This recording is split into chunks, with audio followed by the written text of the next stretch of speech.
80mm입니다. 이번 비는 내일 낮에 서해안부터 그치기 시작해 내일 오후에는 대부분 그칠 것으로 보입니다. 서울의 현재 기온 24.6도입니다. 아나운서 김재원입니다. KBS 1라디오 1시 뉴스를 마칩니다. 지금 시각 1시 5분입니다. KBS.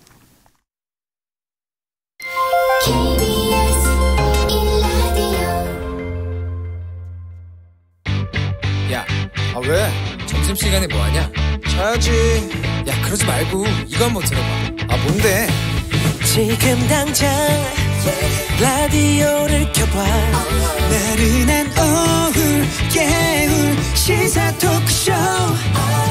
모두가 즐길 수 있고 함께하는 시간. 유쾌하고도 신나는 시사 토크쇼. 오태훈의 시사본부. 네, KBS 라디오 오태훈의 시사본부 2부 시작하겠습니다. 저희 시사본부는 청취자 여러분들의 참여 기다리고 있습니다. 샵 9730으로 의견 보내주시면 생방송 도중에 소개를 해드리고요. 짧은 문자 50원, 긴 문자 100원에 정보 이용료, 어플리케이션 콩은 무료로 이용하실 수 있습니다. 황교안 대표는 국회 정상화에 걸림돌이 되고 있는 과도한 가이드라인을 철회하시기 바랍니다. 지금 민주당은 국회 정상화에 대한 진정성이 전혀 없습니다. 저나 원내 수석 부대표에게 어떠한 연락도 일요일 이후에 없습니다. 네, 평행선을 달리고 있는 이인영 원내대표, 나경원 원내대표 두 원내대표 이야기를 듣고 시작합니다. 촌철살인의 명쾌한 한마디부터 속 터지는 막말까지 한 주간의 말로 정치권 이슈를 정리하는 시간 각설하고, 더불어민주당 최민희 전 의원, 자유한국당 김용남 전 의원 두 분과 함께하겠습니다. 휴일 현충일에 나와주셔서 고맙습니다. 어서 오십시오. 안녕하세요. 네, 안녕하세요. 예. 선거제도 개편안 사법개혁 법안들 패스트트랙 안건으로 지정하는 과정에 촉발된 국회 파행 벌써 한 달로 넘어갑니다. 지금 거의 그렇게 되고 있는데, 대통령과 야당 대표의 만남을 통해서 좀 국회 정상화의 물꼬를 틀 수 있지 않을까 싶었는데 쉽지는 않은 것 같고요. 최민희 의원님. 네.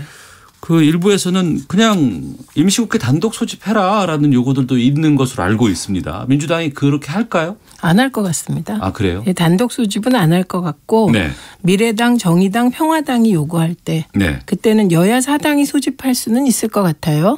예, 자유한국당도 들어오면 들어오는 거고, 근데 민주당 단독 소집은 뭐 해봤자 득이 없습니다. 네. 근데 그러면은 자유한국당과의 협상은 계속해서 지금 이루어져야 되는 거 아니겠습니까? 네. 지금 좀 뭐가 좀 움직임이 있을까요?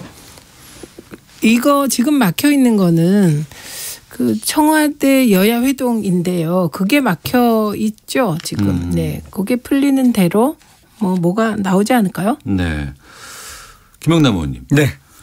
그 황 대표의 민생 투쟁을 마무리하는 기자회견이 있었습니다. 5월 말에. 예. 그거 끝나고 나면은 저는 국회 복귀가 되지 않을까 싶고, 대부분의 자유한국당 그냥 의원들도 그렇게 생각을 하고 계셨던 것으로 제가 들었거든요. 그런데 이렇게 좀 장기전으로 끌고 가는 건 어떻게 되는 거예요? 이거를 장기전으로 끌고 가고 있는 건 지금 자유한국당이 아니고 사실은 정부 여당이죠. 그러니까 황교안 대표의 민생 투어가 끝나는 시점하고 국회 재개 시점이 맞물리는 게 아니고, 네.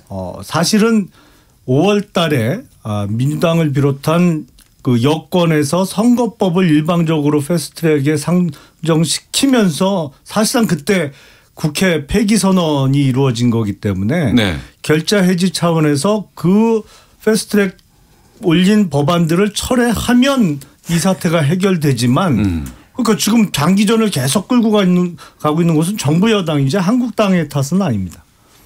철회를 해야지만 복귀가 가능했었기 그럼요, 때문에. 당연하죠. 그거는 선거법을 그렇게 일방적으로 시간 그 테이블에 올려놓고 이게 시간만 지나면 이제 본회의장으로 점점 가까이 오고 있잖아요. 예. 그러면서 국회 정상화되는 건 말이 안 되죠. 그런데 6월 국회는 법으로 정해져 있는 거 아니겠습니까? 아니, 근데 한국당은 자기들 마음대로 안 되면 안 하겠다는 겁니다. 저걸 몽리라고 하는 건데요. 예. 패스트트랙은 불법도 아니고 선진화법도 자유한국당이 만들었어요. 예. 자유한국당이 만들어 놓은 대로 여야 사당이 자유한국당이 선거규제 개편 논의에 들어오질 않기 때문에 오랫동안 참다 기다리다 국회법에 따라 합법적으로 처리를 한 겁니다. 네. 그런데 자유한국당 마음에 안 들어요. 그러니까 갑자기 패스트트랙을 처리하라는 거예요. 이게 말이 됩니까? 자, 패스트트랙이 예. 그전 국회법에는 없었죠. 그때는 이제 과반수 이상의 출석과 과반수 찬성이 있으면 모든 법안, 뭐 예산안을 포함해서 다 통과가 되던 시절에도 선거법을 일방적으로 처리한 예는 없어요. 있어요. 뭐 88년도 말씀, 5공화국 때 말씀을 지금 하시는데. 뭐 있잖아요. 그럼 문재인 정권이나 5공화국 정권이나 똑같은 수준이네요. 그러면 50이 아니죠. 그때 그렇게 했으니까 우리도 의원님, 우리 마음대로 하겠다. 아니요. 50이 아닙니다. 그게 60이에요. 1988년. 게임의 룰인데 이걸 네. 어떻게 선수 일방 마음대로 정해요. 그리고 그게 합리성도 없잖아요. 비례대표 대폭 늘리고 지역구 줄이는 게 어떤 합리성이나 어떤 뭐 필요성이 인정이 되겠습니까? 얼마 전에 뭐 외식업 중앙회 회장이 우리가 지난 대선 때 진성당원 20만 명 모아가지고 1억 원 들여서 문재인 당시 후보 지지 광고까지 내줬으니까 이번에 비례대표 꼭 달라.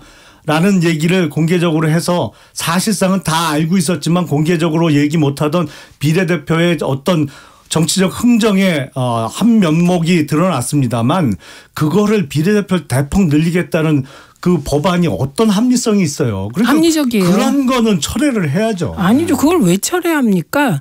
자유한국당이 네. 갑자기 이제 연동형 비례대표제라는 것이 국민들의 사표 방지, 국회의 다양성 확보를 위한 그런 대안이에요. 그래서 그걸 주로 주장한 건 정의당, 평화당, 바른미래당입니다. 네. 네, 그렇게 해서 연동형 비례대표제 논의가 되고 있는데 갑자기 비례대표제를 폐지하자는 안을 내놓고 그 자유한국당 안대로 안 되면 국회 파행시키고 이건 정말 말이 안 되는 거고 지금 좀 아까 자꾸 살짝 말을 비트시면 곤란한 것이 외식업 중앙협회가 일방적으로 말을 한 겁니다. 그게 왜 흥정입니까?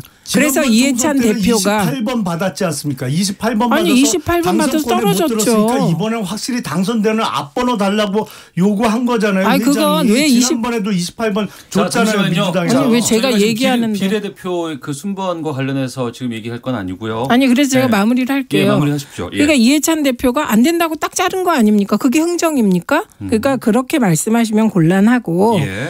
지금 자유한국당은 이 모든 세상의 일이 국회의 일이 자유한국당 뜻대로 돼야만 국회에 들어오겠다는 거예요. 그러니까 이거 진짜 독재적 발상입니다. 이게 다른 정당이 자유한국당과 입장이 다르면 전체주의라고 비난을 해요. 그래서 저는 지금 이 상황은 네. 자유한국당의 맹성을 촉구합니다. 이러시면 안 돼요. 최민희 김영남 전 의원과 함께하고 있는 각설을 하고 영상으로도 확인하실 수 있습니다. 유튜브에서 KBS 1라디오 검색하시면 저희가 방송하는 모습 직접 확인하실 수 있다는 것 알려드리겠습니다. 내일 6월 9일입니다. 일요일인데요. 문재인 대통령 그 핀란드, 노르웨이, 스웨덴, 북유럽 3국 순방을 떠납니다. 그러니까 대통령이 이제 해외 순방을 떠나기 전에 뭐 추경 같은 것들 좀 처리했으면 좋겠다라는 요구도 좀 있었고 금요일 협상이 가능한 마지막 날로 보고 있다고 정치권에서는 많이들 얘기하고 있는데 최민희 의원님. 뭐 대통령께서 떠나시기 전에 뭐 뭔가 일이 잘 풀리면 좋지만 네. 그 전에는 6월 7일 아니면 어렵다 이런 얘기고요. 예. 그것과 상관없이 이후에도 국회는 계속 협의를 해야 되고 국회를 열어야겠죠. 예. 지금 창피해서 못 살 지경이에요. 국회가 안 열리니까 예. 모든 사람들이 진보 보수를 떠나 어디를 가든 이런 국회가 뭐가 필요하냐. 우리는 이렇게 먹고 살라고 뼈 빠지게 일하는데 지금 국회가 거의 6개월째 들어서는데 네. 한 일이 뭐가 있냐. 딱 3번 열었다. 그런데 세비는 한 달에 1,000만 원에서 1,500만 원 꼬박꼬박 받아간다. 정말 돈이 아깝다. 이런 얘기가 나오고 지금 모든 여론조사에서 자유한국당 책임이 크다고 국민들이 얘기하고 있는데 네. 이 소리를 외면하면 어떻게 합니까? 최민희 의원께서는 자유한국당의 그 책임이 더 크다고 말씀을 하시고 있습니다. 그리고 이제 그 과정에서 국회 정상화를 위해서 청와대에서 이제 제안이 있었잖아요. 네. 그러니까 5당 대표와의 회동 그리고 황교안 대표와의 단독 회담. 여기에 대해서 황교안 대표는 3당 회동이 아니면 쉽지 않다. 네. 어떻게 보시는지 거기에 대해서는. 사실은 5당 회동이라는 것은 그 3당을 제외한 나머지 2당은 교섭단체도 아니고요. 예. 사실은 민주당이나 문재인 대통령의 응원군 2명을 더 끼우는 것밖에 없거든요. 정의당과 민주평화당, 특히 정의당이 지금 야당입니까 거기가? 사실상 여당이지. 뭐 민주당이 뭐 필요할 때마다 가장 앞서서 한국당과 싸워주는 당이 지금 정의당이잖아요. 그리고 이 문제의 가장 큰 핵심 포인트인 선거법, 비례대표를 대폭 늘리는 이 선거법 내용을 정의당에서 가장 원했고 그거를 문재인 대통령이 들어주라고 민주당의 일종의 뭐 오더가 됐던 아니면 뭐 권유가 됐던 여기서부터 문제가 꼬이기 시작한 거기 때문에 네. 교섭단체 3당의 회동은 모르겠습니다만 나머지 2당까지 끼워서 회동하는 것은 사실은 뭐 민주당 편들 사람 숫자 늘리는 것밖에는 의미가 없죠. 그러면 3당 회동을 청와대가 수용하지 않으면 더 이상의 진전은 없는 거네요. 그러면은. 3당 회동을 수용하는 게 사실은 맞죠. 교섭단체 뭐 국회라는 게 사실은 그래서 교섭단체가 중요한 의미를 갖는 거 아니겠습니까? 예, 최민희 의원님. 그럼 그 국회끼리 만나면 되겠네요. 왜 대통령과 만납니까? 예, 국회가 교섭단체만 중요하면 교섭단체끼리 국회에서 당대표끼리 만나면 될 것 같고요. 그러면 왜 지난번에는 5당 대표 회동 했습니까? 대통령과. 왜 그렇게 황교안 대표로 바뀌면서 과거에 했던 것들을 부정합니까? 과거에는 만났잖아요. 5당 대표와 대통령께서. 김병준 비대위원장이 그때 갔었나요? 네, 만났고요. 그리고 그 홍준표 대표가 독대를 요구해서 대통령께서 독대도 하셨죠. 그런데 중요한 건 이런 겁니다. 처음에 청와대에서 5당 대표 회동하자 그랬어요. 그랬더니 황교안 대표가 1대1로 만나자 그랬어요. 그래서 청와대가 그걸 받았어요. 네. 그런데 5당 대표께서 다른 당은 자유한국당만 빼고는 다 동의하셨기 때문에 그럼 5당 대표 회동도 하고 황교안 대표와 1대1 회동도 하자. 이렇게 받아들였어요. 네. 그랬더니 갑자기 3당으로 그걸 바꾼 거예요. 저는 이런 행태가 과연 어디서 나오는가. 그건 진짜 천상천하 유화 독존이에요. 그리고 지금 하신 말씀 중에 정의당하고 민주평화당이 민주당의 응원군이다. 이건 이 2당에 대한 모독입니다. 사실상 그렇잖아요. 그러면 바른미래당은 자유한국당 응원부대입니까? 오신환 대표가 자유한국당 출신이잖아요. 아니, 손학규 이렇게 대표가 제가 한국당 편인가요? 그러면? 아니요. 그러니까 제가 그렇게 얘기하면 좋겠냐고요. 저는 그렇게 말하지 않습니다. 각 당은 각 당의 정체성이 다 있고 특히 정의당은 저는 좋은 정당이라고 생각합니다. 북한 때문에 우리 사회에서 정의당 정도의 진보적 가치가 정말 제2당이 안 되는 게 안타깝다고 생각할 정도로 좋은 당이라고 생각하는데 예. 이게 민주당이 필요하면 한국당과 싸워준다. 이게 말이 됩니까?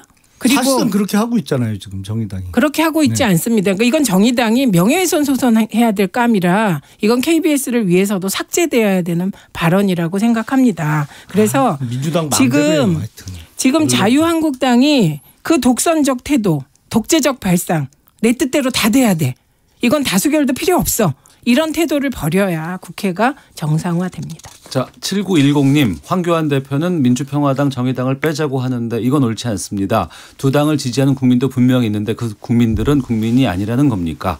6400님, 비례대표 절대 늘리면 안 됩니다. 누가 국회의원 되는지도 모르는 그런 제도는 바람직하지 않습니다. 라는 의견도 보내주고 계십니다. 지난 주말 사이에 그 원내대표 간의 회동이 좀 있었고 거기서 이제 일정 정도의 의미를 부여한 뭐 합의문 아니면은 무슨 뭐 사과문 같은 것들에 대한 문구 조정을 위해서 서로 간에 얘기가 좀 나왔다고 해요. 그러니까 이제 국회 파행에 대한 것들을 두고 이제 뭐 사과 국민 뭐 대국민 사과라든가 또 하나는 이 패스트 트랙에 대한 것들 그리고 선거법을 처리함에 있어서 서로 간에 이제 들어와서 합의를 하면서 이 선거법을 처리해야 된다. 거기에는 지금 일정 정도의 공감들은 다 되는 것 같고 다만 민주당 쪽에서는 자유한국당 쪽에서는 합의 처리한다라는 합의 처리를 반드시 해야 되고 그러니까 패스트트랙 안 되는 거죠. 그리고 민주당 쪽에서는 합의 처리 위해 노력한다 정도면 되지 않겠느냐 열심히 하겠다는 의지를 담으면 되지 않겠느냐라고 했다가 그러면 이제 이 과정에서 이걸 절충을 찾는 게 합의 처리를 원칙으로 한다. 뭐 이 정도 얘기까지도 나왔다고 얘기를 해요. 어느 정도면 되는 거예요? 이게 그 간격이 너무 큰 건가요? 아니 다른 건 몰라도 적어도 선거법은 합의 처리를 해야죠. 네. 거듭 말씀드립니다만 이건 게임의 룰이에요. 게임의 룰을 어떻게 어느 선수 일방 마음대로 바꿔요. 이거는 합의가 이루어지지 않으면 게임의 룰은 바꿀 수가 없는 겁니다. 그래야 공정한 게임이 되는 것이죠. 네. 그러면 그러니까 다른 건 몰라도 뭐 다른 건 다수결로 한다 손치더라도 적어도 국회의 구성에 관한 입법부의 권력 구조에 관한 선거법은 합의 처리를 해야지 이거를 여당 일방적으로 사실상 그리고 여권의 마음대로 여권이라고 제가 표현하는 거는 뭐 정의당도 있고 이런 정당이 사실상 범여권이기 때문에 그렇습니다만 어느 한쪽에 일방 마음대로 처리한다는 건 그건 상식에 어긋나는 것이죠. 저 말을 왜 저렇게 물타기를 하시냐면요. 지금 저 말은 스스로 만든 선진화법을 위배하는 말이거든요. 왜 선진화법에 패스트트랙을 둔 거냐면 다수가 동의를 하는데 특정 집단이 끝까지 반대하면 과거에는 최루탄이 날아갔단 말이죠. 그러니까 그걸 막기 위해서 소수의 전행으로 국회가 마비되는 사태를 막기 위해서 만든 게 패스트트랙이에요. 그러니까 그럼 그 법을 만들지 말던가 만들 때 선거법 개정만은 예외로 한다고 하던가. 그리고 지금 자유한국당이 할 일은 선거법 안에 그 조항을 넣는 거예요. 선거구제 개편과 관련한 선거법 안만은 패스트트랙 예외로 한다를 넣는 법안을 발의하세요. 이렇게 국회를 마비시키고 국회가 국민 전체에게 욕을 먹게 하고 그리고 국민들 다수가 자유한국당 책임이라 그래도 자신들만 아니라고 하는 이런 상황은 빨리 끝내야죠. 아니 그 전에도 소위 얘기하는 국회 선진화법 저는 개인적으로 처음부터 반대했습니다만 그 법안 내용에 대해서 그 정신 자체가 그 전에는 오히려 더 쉬웠죠. 아니 과반수에서 한 표만 더 가져가면 마음대로 처리하는 거였어요. 그러니까 그거를 어느 일방이 마음대로 처리 안 하도록 가중다수결을 둔 게 소위 국회 선진화법인데 적어도 그렇더라도 상식적으로 선거법을 패스트트랙으로 처리한다는 게 말이 되나요? 그러면요. 국회 선진화법의 뭐 이 폐해는 여러 가지 면이 있습니다만 저는 가장 단적으로 이게 사실은 국회가 생겨난 본질적인 이유하고 어긋납니다. 그러니까 정리를 하면 그러니까 패스트트랙을 무력화하는 것이 아니고 선거법을 패스트트랙으로 하는 것만 그건 절대 안 되겠다. 선진화법을 반대했다잖아요. 반하죠. 아니 선진화법을 또 반대하셨다며요. 상당히 장황합니다. 그러니까 자기 부정이죠.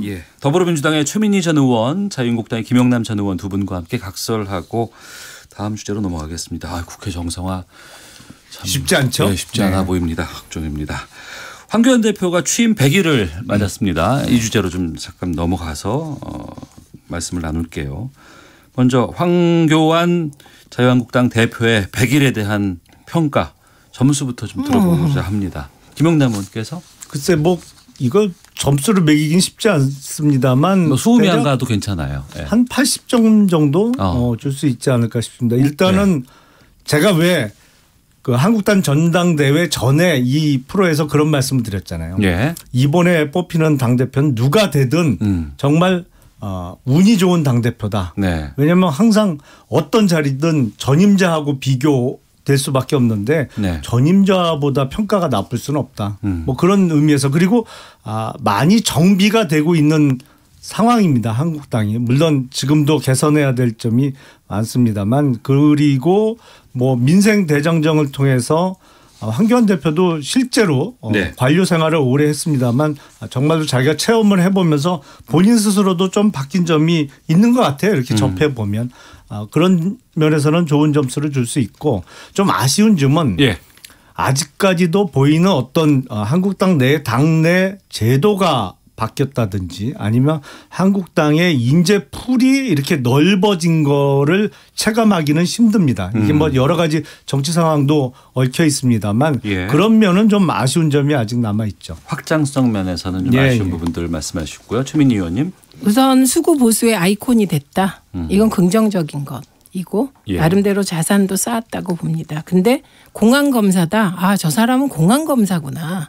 그다음에 저 사람은 기독교 개신교 중에서도 아주 근본주의적인 그런 시각을 가지고 있구나. 요 두 개의 이미지, 요건 부정적인 거고.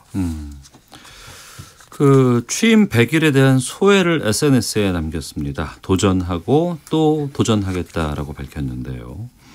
헤쳐나갈 많은 난관들이 앞에 있습니다. 그리고 최근에 그 자유한국당 여러 가지 막말들이 좀 많이 좀 있었잖아요. 이 부분에 대해서도 좀 여러 가지 경고성의 발언들이 나오기도 했었고, 앞으로 해야 될 황교안 대표의 가장 큰 과제 무엇인지를 꼽고 좀 잠시 쉬었다가 계속해서 말씀 이어가도록 하겠습니다.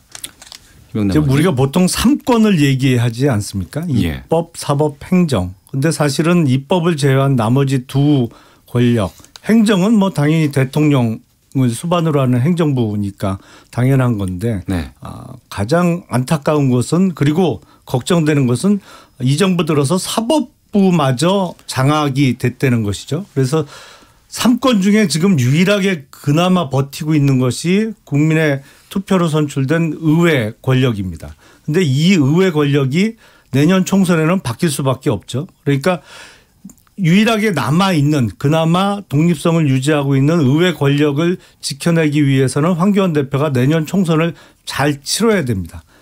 선거를 잘 치르는 방법은 뭐 가장 중요한 것은 좋은 사람을 일단 후보로 내야 돼요. 그러기 위해서는 한국당의 총선을 대비한 인적 쇄신이 가장 큰 과제일 수밖에 없고, 그래서 총선을 잘 치러내야만 의회 권력의 독립성을 지켜낼 수 있습니다. 예, 최민희 의원께서는요. 우선 양승태 사법부가 사법농단으로 사법부를 박근혜 정부의 신여화시킨 것을 지금 정상화시켜서 사법부의 독립을 문재인 정부가 찾아가고 있다. 이게 정확한 표현이고요. 그다음에 황교안 대표가 지금 해야 될 가장 중요한 일, 보수의 가치가 무엇인가를 국민께 제시하는 일입니다. 지금은 꼭 보수의 가치가 색깔론하고요. 그다음에 기독교가 국시 같은 느낌? 그렇습니다. 보수의 가치를 정확하게 제시해 주십시오. 3253님, 최민희 의원님 팬의 한 사람으로 언제 들어도 공평하고 차분한 말씀 좋습니다. 늘 건강하세요. 5776님, 김용남 의원의 말씀이 맞다고 생각합니다. 민주당은 합의 처리 노력하겠다고 하는데 노력하다가 안 되면 그만 아닙니까? 패스트트랙 철회해야 합니다. 라고 의견도 보내주셨습니다. 헤드라인 뉴스 듣고 와서 계속해서 말씀 이어가도록 하겠습니다. 여야는 오늘 제64회 현충일을 맞아 한 목소리로 호국 영령의 희생을 기리면서도 한반도 정세 등에 대해선 시각차를 드러냈습니다. 미중 무역전쟁이 한창인 가운데 시진핑 중국 국가주석이 현지 시간으로 어제 러시아에 도착해 국빈 방문을 시작했습니다. 올해 하반기 반도체, 무선 통신기기 등 주력 산업의 수출이 지난해보다 20% 줄어들 것이라는 전망이 나왔습니다. 국민 7명 중 2명은 일상생활에서 이동의 불편을 느끼는 교통약자로 조사됐습니다. 서울시가 여성 1인 가구에 문열림 센서와 보조키 등 안전장치를 지원하고 여성이 혼자 운영하는 점포에는 무선 비상벨을 설치하기로 했습니다. 지금까지 라디오 정보센터 조진주였습니다. 이어서 기상청의 송소진 씨입니다. 미세먼지와 날씨 정보입니다. 흐린 하늘만큼 공기도 탁한 상태입니다. 대기가 정체되면서 지금 초미세먼지 농도가 전국 많은 지역에서 나쁨으로 나타나고 있는데요. 이 미세먼지는 오늘 밤부터 내일 사이에 전국에 매우 강한 비바람이 몰아치면서 모두 사라지겠습니다. 그런데 강풍과 폭우 피해가 예상돼 각별히 주의를 하셔야겠습니다. 서해 5도와 제주도부터 시작된 비가 밤에는 전국으로 확대되겠는데요. 내일까지 천둥 번개를 동반해 제주도와 남해안, 강원 영동과 경북 동해안에는 50에서 많게는 150mm 이상의 많은 비가 쏟아지겠고, 그 밖에 전국에도 20에서 70mm의 비가 오겠습니다. 또 저기압이 소형 태풍의 버금가게 발달을 하면서 전국에 강풍이 불겠습니다. 때문에 지금 모든 해안 지방에는 강풍 예비특보가, 전 해상에는 풍랑 예비특보가 발효 중인 상태니까요. 철저히 대비하시기 바랍니다. 현재 서울의 기온은 24.8도입니다. 미세먼지와 날씨 정보였습니다. 이어서 이 시각 교통 상황을 KBS 교통정보센터 김민희 씨가 전해드립니다. 정오를 전후로 지방으로 향하는 구간에서 최대를 보인 고속도로 정체는 이제 서서히 풀려가고 있습니다. 서울 양양간 고속도로 양양 쪽으로는 남양주요금소에서 서종 사이와 가평휴게소에서 강촌 부근, 이후로는 춘천 분기점 일대와 또 내촌 부근으로 모두 33km 구간에서 정체입니다. 평택 제천간 고속도로에서는 제천 쪽으로 먼저 금광 3터널에서 안진터널 사이로 속도 떨어져 지나고요. 이후로 천등산 휴게소 부근 2차로에서는 장애물 처리 작업을 하고 있습니다. 그 밖에 서울시내 분당 수서로는 성남 쪽으로 수서 차량기지 부근 3차로에서는 사고가 나면서 뒤로 탄천 1교부터 차량들 서행하고요. 내부순환로 성산대교 쪽으로 정릉램프 부근 3차로에는 낙하물이 있기 때문에 차로 변경에 유의해서 지나시기 바랍니다. KBS 교통정보센터였습니다.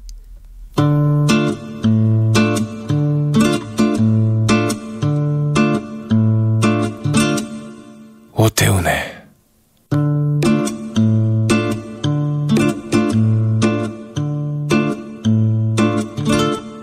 시사본부.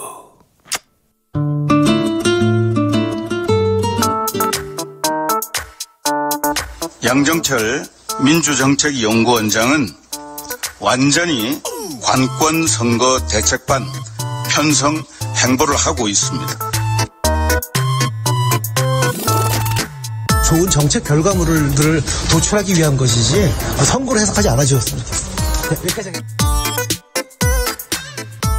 네, 자유한국당 이주영 의원과 양정철 민주연구원장의 목소리 들으셨습니다. 더불어민주당의 최민희 전 의원, 자유한국당 김영남 전 의원과 각설을 하고 이 주제로 이어가도록 하겠습니다.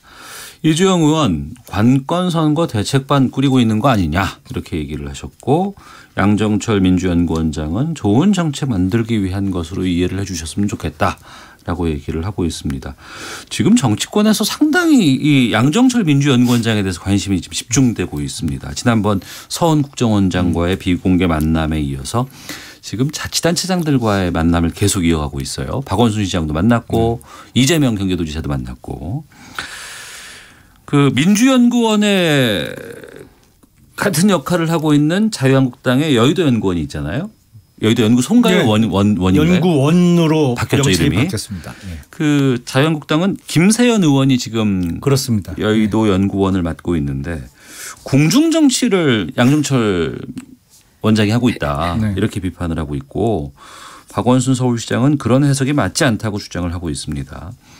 이 양정철 원장의 행보 어떻게 보실지가 참 궁금해요. 김영남 의원님께서 먼저 말씀해 주시죠. 양정철 원장이 역시 세긴 세요. 문재인 대통령의 최측근이 틀림없습니다. 왜냐하면 얼마 전에 서훈 국정원장하고 몰래 만나는 게 우연하게 정말 공개가 됐잖아요. 네. 사실은 파장이 클 수밖에 없죠. 여당의 대통령 최측근, 더군다나 내년 총선의 선거 전략을 책임지고 있는 사람이 딴 사람도 아니고 국정원장을 밤에 몰래 만나서 4시간 반 동안 얘기를 하던 게 드러났어요. 예. 택시비는 식당 여주인한테 받아갔지만, 그 정도 되면 사실은 연구원장직을 사퇴하거나 적어도 상당 기간을 자숙해야 됩니다. 네. 그런데 그 뉴스가 나와서 발칵 뒤집어졌는데 그냥 바로 서울시장 만나고 각 전국의 단체장들을 계속 만나고 있고 앞으로도 계속 만난대요. 네. 정말 센 거죠. 이게 초실세 아니면 이렇게 할 수가 없어요. 그럼 평지풍파를 일으켜놓고 그냥 노골적으로 이제 하겠다는 거예요. 그냥 네. 자기가 최측근이고 실세니까 단체장들 만나서 선거 전략도 논의하고 이 지역에 필요한 거 뭐냐. 뭐 예를 들어서 어느 도에 필요한 거 내년에 공약 뭐 우리가 내걸면 선거에 도움이 될까? 뭐 아니면 사실 경제 관료가 차라리 단체장을 만난다고 하면 지금 어려운 경제 사정을 감안해서 차라리 이해를 할 수 있겠어요. 예. 아 이거는 여당의 선거 전략 짜는 사람이 단체장 쭉 만나고 다니면서 참 무대뽀예요. 무대뽀. 눈치도 안 봐요. 이제 국민의 눈치도. 최민희 의원님. 참 양정철 원장은 너무 좋겠어요. 지금 야당에 의해서 최고 실세, 선거의 전략적 책임자, 한편에서는 또 장자방이라고 비난 아닌 비난을 하더라고요. 장자방은 뭐예요? 장자방. 이 전략가다. 아, 예, 예. 그러니까 뭐 하여튼 최고의 찬사를 자유한국당이 저렇게 해주시니 예. 양 원장이 정치를 하는데 자산을 쌓아가고 있는 건데 이 순간 저는 의문의 일패를 당하고 있는 한 명 얘기를 하려고 합니다. 그게 예. 김민석 원장이세요. 바로 전 민주연구원장을 했던. 똑같이 다 만났거든요. 박원순 시장도 만났고 이재명. 그때도 만났어요? 네, 다 만났습니다. 이게 민주정책연구원장이 그렇게 만나서 주요 정책 뭐 이런 거를 의논하고 그랬습니다. 예. 그런데 김민석 원장이 똑같은 행동을 할 때는 뭐 그게 아무도 이슈도 안 돼요. 근데 양정철 원장이 하니까 네. 이렇게 돼요. 그러니까 김민석 원장이 좀 섭섭할 것 같긴 합니다. 그래서 실세가 아니니까 그렇죠. 그러면 실세가 오면 민주정책연구원장은 민주정책연구원장이 하던 일을 하지 말란 뜻인가요? 이게 모순에 빠지는 것이고요. 예. 그다음에 민주당엔 전략가가 많습니다. 이해찬 대표께서 뭐 너무 전략가고요. 이인영 대표, 윤호중 총장도 총장만 지금 4번째 하고 있습니다. 네. 그렇기 때문에 참 그런 분들을 다 제치고 자유한국당이 양정철 원장을 전략 책임자로까지 해주시니 저는 뭐 오래 알고 지내는 사이로서 감사를 해야 될지 잘 네. 모르겠습니다. 그래서 오히려 김세연 원장은 지금 그런 비판을 하실 때가 아니라 네. 김세연 원장도 도지사들을 만나서 야당의 선거 전략에 필요한 아이디어를 얻고 예. 자료를 얻어야 될 때라고 생각합니다. 어. 별 쓰잘데없는 논란을 일으키고 있다고 생각해요. 예. 쓸데없는 논란을 일으키고 있다고 얘기를 하셨고 지금 앞서서는 무대뽀라는 말씀 썼습니다만 이제 막무가내 정도로 그렇죠. 예. 순화하시면 좋을 것 같은데 그러면 그 자유한국당 쪽에서는 이러한 행보에 대해서 어떤 좀 대책을 갖고 계시는 거예요? 아니면은 어떻게 무슨 뭐 제약을 걸든가 아니면 말씀하신 것처럼 김세연 여의도 연구원장도 같이 그런 행보를 계속 이어가시던가. 얼마 전에 나경원 원내대표가 산불 관련해서 회의를 하자고 육개부처 차관들과 만나자고 했었죠. 그렇죠. 예, 예. 정부 눈치 봐서 아무도 안 나왔어요. 당연하죠. 그러니까 아니 국회에서 공무원들 불러서 그 상황 파악 얘기 듣고 대책 같이 논의하는 게 그렇게 이상한 일입니까? 이상한 일이죠. 안 했어요? 안 했어요. 안 했습니다. 육개부처 차관을 한꺼번에 부르는 일은 김영남 의원님 먼저 말씀하시고 예. 지금 김세연 여의도 연구원장 만나면 대구시장하고 경북도지사 정도는 만날 수 있겠죠. 그런데 민주당 단체장들이 뭐 만나줄지 예. 만나서 얼마나 시간을 내줄지 아마 안 만나 요리조리 뭐 바쁘다고 안 만나줄 가능성이 높아 보이는데 예. 그런 방법보다는 야당은 야당대로 그 준비를 해야 되는 것이고요. 무엇보다도 지금 서훈 국정원장과의 몰래 회동 파문이 가라앉지 않았어요. 이게 현재 진행형이에요. 네네. 그럼에도 불구하고 저렇게 그냥 대놓고 단체장들 만나고 보폭을 넓혀가는 것은 정말 말씀드린 대로 그냥 자기 마음대로예요. 자기 마음대로. 네. 야당으로서 문제 제기를 안 할 수 없는 상황이죠. 그런데 그 가장 문제가 되는 것은 지금 문재인 정부에서 가장 그 어려운 건 경제 상황입니다. 이게 내년 총선에서 민주당도 가장 신경 써야 될 부분이 이것이에요. 그런데 그러면 경제 상황이 나아지는 쪽으로 정책 개발이나 정책 변경을 신경 쓰는 게 아니고 이거를 다른 이슈로 덮으려고 하는 게 지금 문제입니다. 그게 뭐 대북 이슈가 됐던 아니면 다른 이슈가 됐던. 근데 그런 전략을 짜고 있는 것이죠, 지금. 네. 점점 경제는 힘들어지고 참 그거를 정작 문제되는 것은 고칠 생각을 안 하고 다른 이슈로 덮으려고만 하니까 상황이 점점 악화될 수밖에 없는 그럼 거죠. 양정철 원장이 도지사들 만나면 덮어집니까? 경제가 어려운데. 최민희 의원께 이 질문을 좀 드릴게요. 그러니까 앞서 김영남 의원께서도 말씀하셨지만 문재인 대통령의 최측근이라고 이제 알려져 있지 않습니까? 네. 근데 이분이 이제 이러한 광폭 행보를 했을 때 이를테면 이전에 뭐 개파주의가 강화된다거나 선거에 좀 너무 좀 영향력을 좀 끼치려고 한다라는 이런 비판도 나올 수 있을 것 같거든요. 거기에 대해서 어떻게 보시나요? 네, 비판을 하세요. 네, 계속 하십시오. 그러나 민주당은 지금 이해찬 대표 중심으로 지금 원내대표 이인영 대표도 뭐 보통 분이 아니세요. 예. 그리고 최고위원 박주민 의원 등등 다들 기라성 같은 분들이 있어서 민주정책연구원은 총선을 위하여 필요한 데이터라든지 그리고 좋은 정책. 김민석 원장이 민주정책연구원 때 일주일에 한 번씩 정책 데이터를 내셨어요. 자료를.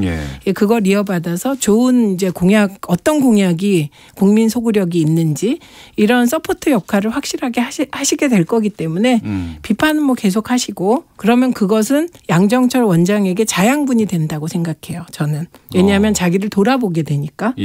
그렇게 생각하고 그다음에 저는 그 말씀 중에 이런 생각을 한 게 우리가 야당 때 어떤 특정 사안이 있을 때 특정 부처 장관을 부른 일이 있습니다. 그럼 안 올 때가 더 많아요. 그런데 6개 부처의 가장 바쁜 차관을 부른다는 발상을 할 수가 없었습니다.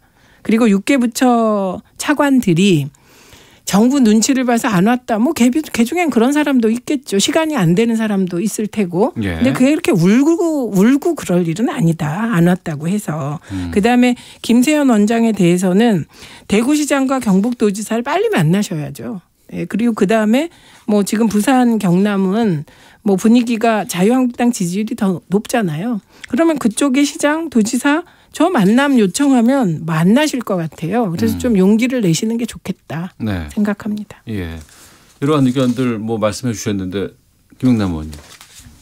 글쎄 양정철 원장 뭐 야당이 아무리 문제 제기를 하고 비판을 해도 하고 싶은 대로 하겠죠. 지금 뭐 독선적인 앞서도 그 부분을 말씀하셨어요. 그렇죠. 독선적인 행태를 뭐 그게 지금 양정철 원장뿐만 아니라 민주당이나 문재인 정부가 하는 게 다 그렇잖아요. 자기가 하면 무조건 옳은 거기 때문에 아무리 비판적인 얘기를 해도 귀를 닫고 그냥 마이웨이를 외치고 있습니다. 사실은 자신들의 지지층만 결집시키고 거기서 조금만 표를 더 얻으면 야당을 더 공격해서 야당 지지층을 무너뜨리기만 하면 선거에서는 이길 수 있다. 이런 그 생각을 갖고 있는 것으로 보이는데요. 저는 짧게만 말씀드리면 우리가 5,000년 역사 얘기하잖아요. 우리가 중국보다 잘 살았던 기간이 얼마나 될까요? 5,000년 중에. 글쎄요. 최근 50년 아닐까요? 그 역사적으로 보면 1% 정도를 중국보다 우리가 잘 살았어요. 나머지는 중국보다 우리가 잘 살았다고 얘기하기가 힘든데 그 가장 큰 원인은 뭘까요? 중국이 60년대에 대약진운동, 70년대에 문화대혁명하면서 엉뚱한 일할 때 우리는 열심히 일하면서 산업기구 경제 발전시킨 거예요. 근데 지금 중국이 60년대 70년대 하면서 몰락했던 이 두 가지 일을 문재인 정부 2년 동안 동시에 우리가 하고 있어요. 기승전 엉뚱한 얘기. 엉뚱한 일. 기승전 베네수엘라더니 이제 중국까지 끌어들이시는군요. 지금 자유한국당이 할 일은 문재인 정부를 비판하려면 국회에 들어가시는 것입니다. 무노동 무임금 늘 주장하셨듯이 본인들에게도 실천하시는 겁니다. 이거 안 하시면 무슨 얘기를 해도 국민들의 안 먹힐 거예요. 알겠습니다. 자, 더불어민주당의 최민희 전 의원, 자유한국당의 김용남 전 의원 두 분과 함께 각설하고 마치도록 하겠습니다. 두 분 현충일 휴일에 해주셔서 고맙습니다. 오늘 말씀 고맙습니다. 고맙습니다. 오태훈의 시사본부는 여러분의 소중한 의견을 기다립니다. 짧은 문자 50원, 긴 문자 100원의 정보 이용료가 되는 샵 9730, 우물정 9730번으로 문자 보내주십시오. KBS 라디오 앱 콩은 무료입니다. KBS 라디오 오태훈의 시사본부. 지금 여러분은 대한민국 라디오 유일의 점심 시사 프로그램을 듣고 계십니다. 네, 오늘 64회 현충일입니다. 나라 위에 싸우다 숨진 장병 또 순국 선열들을 기리기 위한 날이죠. 그리고 이분들이 잠들어 계신 곳이 바로 국립현충원입니다. 그런데 이 현충원에 친일파가 안장돼 있다고 합니다. 독립운동가의 묘소와 친일인사의 묘소가 몇 발자국의 거리를 두고 함께 있다는 것. 어찌해야 할지 자세한 내용을 좀 전문가와 함께 말씀을 나눠보겠습니다. 역사엔 교육연구소 심용환 소장을 연결하겠습니다. 안녕하십니까? 네, 안녕하세요. 예, 저희가 안중근 의사 때문에 한번 저희가 지금 모셨던 기억이 나는데 네네. 이 현충원이면 나라를 위한 분들을 위한 공간 아니겠습니까? 네네. 여기에 친일파가 안장돼 있다고요? 네, 안장이 되어 있던 건 아주 오래된 일이고요. 예. 사실은 그것을 인지를 늦게 한 거죠. 왜냐하면 우리나라에서 친일 연구가 규명된 게 그렇게 오래되지 않았고 본격적으로 된 게 뭐 노무현 정부 이때부터 시작이 된 거니까 네. 이미 오랫동안 묻혀 있었고 뒤늦게 연구를 하면서 친일파의 실체가 규명이 되고 나고 그 사람들이 어디에 묻혔나 보니까 이제 현충원에 굉장히 많은 사람들이 있더라라고 이렇게 확인이 된 거죠. 굉장히 많은 사람이라고 하셨는데 친일 인사가 안장돼 있는 규모가 그럼 얼마나 될까요? 이건 일단은 그 연구의 결과를 기준으로 하는 거여서요. 그래서 정부 측에서 친일 인명 사전 편찬 작업을 했었고 한 1000여 명 정도를 규명했었고요. 또 이제 민간연구소의 민족문제연구소에서도 이제 한 3-4천 명 정도 되는 친일 인사 규명 작업을 펼쳤는데 이제 그런 연구 결과를 기준으로 봤었을 때 뭐 국가 기준으로 봤었을 때 한 10여 명 그리고 이제 민족문제연구소에서 나온 친일 인명 사전을 기준으로 봤었을 땐 한 70명, 67명 정도인데 이거는 이제 사실 연구를 더 진행하면 더 늘어날 수도 있는 숫자이기도 하죠. 그러니까 국가가 진상규명을 통해서 인정한 친일 인물이 한 11명 정도가 있고 또 민간에서 또 여러 가지 연구한 끝에 나온 것은 한 60여 명 정도. 그렇죠. 그렇죠. 예. 그 김구 선생 암살한 안두희 이 배후에 있는 인물로 지목된 김창룡 준장 이쪽에는 지금 몇 년째 이장을 요구하고 있다고 하는데 그럼에도 불구하고 계속 이장을 안 하고 있다면서요? 네, 이장을 거부하고 있고요. 이게 사실은 뭐라 그럴까 이 이슈 자체가 제기가 된 지 얼마 안 됐고 근데 사실은 이게 국민들 입장에서 이걸 지속적으로 관심 갖기 좀 힘든 주제이기도 하고요. 그리고 현재 이제 어떤 보훈처의 그동안 관리해왔던 방식이나 법률 같은 것들 자체가 그러니까 뭐 이제 서운을 취소하는 것까지는 어느 정도 진행이 되지만 이장까지 가려면 이장을 하라고 하더라도 그 이장을 직접 가족들이 해야 되고 이장 시기 같은 것이 정확하게 규정되어 있지 않고 이래가지고 그런 것들을 어떻게 보면 좀 악용 혹은 이용해서 계속 버티기로 있는 경우가 꽤 있습니다. 그 어떤 인물들, 어떤 친일 인사들이 현충원에 안장돼 있는지 좀 알려주실 수 있을까요? 네, 굉장히 많고요. 뭐 예를 들면 뭐 김백일, 김홍준, 신흥균, 신태영, 이응준, 이종찬 이런 인물들은 그 과거 이제 일제시대 때 만주군관학교의 군인이었다라든지 아니면 일본 육사를 졸업해서 일본 군으로서 하급 관료들이긴 하지만 장교들이긴 하지만 복무했다라든지 이런 사람들이 또 있기도 하고요. 아니면 뭐 연세대 초대총장 지냈던 백낙준 같은 경우는 이제 그 일제 말기 때 뭐 애국기 헌납 운동 같은 것들 벌이면서 전투기를 갖다 바치는 사업을 했는데 이후에 이제 2대 문교부 장관을 지내기도 했고 뭐 이선근 같은 사람은 만주국이 일본이 이제 만주국을 만들었잖아요. 그 만주국에 진출을 해서 만몽산업 상무이사가 되면서 여러 돈도 벌고 그 번 돈으로 이제 일본의 이제 만주 쪽의 주둔군이었던 관동군에게 이제 군량미를 지원하는 일도 했었고요. 황종률 같은 경우는 이제 친일 조직들이 굉장히 많았어요. 우리가 잘 모르지만 근데 그 중에 이제 동남지구 특별공제 후원에